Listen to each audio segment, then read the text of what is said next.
रहीम। अज़ीज़ तलबा व तालिबात, पिछले लेक्चर के अंदर आपने पढ़ा था निज़ाम-ए-निज़ाम और निज़ाम-ए-निज़ाम में हिस्सा लेने वाले अज्ज़ा के बारे में, और उसमें से कुछ अज्ज़ा के बारे में हमने पिछले लेक्चर के अंदर पढ़ा था। और आज हम उसके बकिया कुछ हिस्सों को पढ़ेंगे। जी, हमारा नेक्स्ट हिस्सा आता है जी मैदा। मैदा क्या है? मैदा एक उज़लाती थैली है जिसके अंदर तकरीबन 2.5 किलो के करीब एक वक्त में खुराक आ सकती है।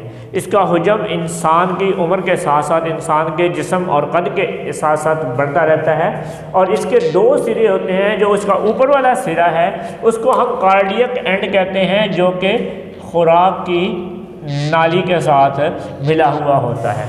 और इसका जो निचला सिरा है उसको हम पाइलोरक एंड कहते हैं। पाइलोरक एंड जो है, जो इसके बाद आने वाला हिस्सा हमारे छोटी आंत है, वो छोटी आंत के साथ मिला हुआ होता है।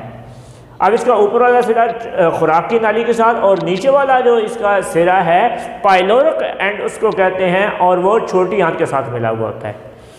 उसके बाद मैदे की 3 तहें होती हैं। सबसे जो बैरूनी तह होती है वो ऐसी ही होती है कि जैसा एक झिल्ली होती है जिसके अंदर मैदा लिपटा हुआ होता है, जिसको हम पेरिटोनियम कहते हैं। दूसरी जो दरमियान में तह होती है, ये गैर इरादी मसल्स के साथ बनी हुई होती है, और इसके अंदर इसका काम क्या है? इसका काम है खुराक को हरकत देना। जब खुराक हमारी खुराक के नाली से होती हुई मैदे के अंदर पहुंचती है तो वहाँ पर जो उसकी मूवमेंट है, उसकी हरकत है, वो मैदे की जो दरमियानी तह है उसके अंदर जाकर होगी। उसके बाद जिसकी अंदरूनी तह है इसको कहते हैं मौकस मेम्ब्रेन। इसके अंदर बेशुमार गदूद होते हैं, और उन गदूदों को हम कहते हैं पेप्टिक ग्लैंड्स। पेप्टिक ग्लैंड्स की मदद से जितने भी हमारे जिस्म के अंदर गदूद होते हैं, चाहे वो पेप्टिक ग्लैंड हो या इससे पहले वाले ग्लैंड्स हो, जिस तरह कि हमने इससे पहले लेक्चर के अंदर भी गदूदों के बारे में पढ़ा था कि हमारे मुंह के अंदर 4 किस्म के गदूद होते हैं। तो इसी तरह ये जो पेप्टिक ग्लैंड है ये भी हमारे जिस्म के अंदर, हमारे मैदे के अंदर जाकर एक रतूबत पैदा करते हैं। उस रतूबत को हम पेप्टिक जूस कहते हैं।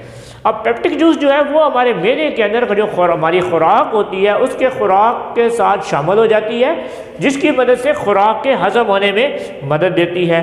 अब जो हमारे पास पेप्टिक जूस यानी कि ये जो रतूबत खारिज हो रही है ये हमारी खुराक के साथ हजम शामिल होगी, तब हमारी खुराक जो है उसके हाजमे का अमल भी शुरू होगा।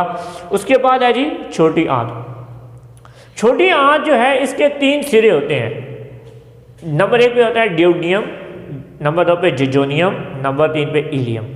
ये जो ड्यूडियम है इसका इब्तदाई सिरा है। सबसे पहले ये अपने ज़हन के अंदर ये बात रखें, जो हमारी छोटी आंत है ये हमारे जिस्म के अंदरूनी आज़ा में से सबसे बड़ा है। अब नाम से ये छोटी आंत है मगर इसकी लंबाई 7 मीटर तक होती है। अगर फुट के अंदर इसको देखा जाए तो तकरीबन इसकी लंबाई जो है वो 23 फुट होती है। अब जिसके 3 सिरे होते हैं, नंबर 1 पे ड्यूडियम, नंबर 2 पे जियोजिनियम, नंबर 3 पे इलियम। ड्यूडियम जो है यहाँ पर लबलबा और सफरा की रतूबत जो है, यानी कि हमारी रतूबतें जो हैं, जिस तरह के हमारे पास यहाँ पर पेप्टिक ग्लैंड्स था, इस तरह ड्यूडियम के अंदर भी सफरा और लबलबा की जो रतूबतें हैं वो ड्रॉप बाय ड्रॉप यानी कि एक एक कतरा करके ड्यूडियम के अंदर गिर रहे होते हैं, जो कि हमारी खुराक के साथ शामिल हो रहे होते हैं। और इसमें खुराक के साथ ये जो रतूबतें हैं ये जब से शामिल होती जाएंगी, खुराक का हाजमा जो है वो यहाँ पर होना शुरू हो जाएगा, और खुराक का ज़्यादातर हिस्सा हमारी छोटी आंत के इब्तदाई हिस्से ड्यूडियम के अंदर काफ़ी हद तक खुराक जो है वो हज़म हो जाती है। उसके बाद है जी दूसरा इसका हिस्सा जो है वो है जियोजियम। जियोजियम के अंदर हमारी जो आंत है वो कुंडलियों की सूरत इख्तियार कर लेती है, यानी कि जिस तरह हम कुर्बानी के मौका पर जानवर को ज़िबा करते हैं तो उसके पेट से आंत निकलती है, उसने कुंडलियों की शक्ल इख्तियार की होती है। इसी तरह इंसान के भी आंत जो है वो कुंडलियों की सूरत में होती है, और ये हमारी आंत का छोटी आंत का दरमियानी हिस्सा जो कि जियोजिनियम होता है। उसके बाद इसका आखिरी हिस्सा होता है जी इलियम। इलियम के अंदर क्या होता है, ये जो हमारी आंत है वो तौलिया की तरह बुर, जिस तरह तौलिया के ऊपर टावल के ऊपर एक बुर होती है, इस तरह बुर यहाँ पर भी होती है, जिसको हम विली कहते हैं। अब विली का क्या काम है? विली जो है जो खुराक ऊपर से हज़म हो रही है उस खुराक को जज़ब करने का काम देती है और जज़ब करने में मदद देती है।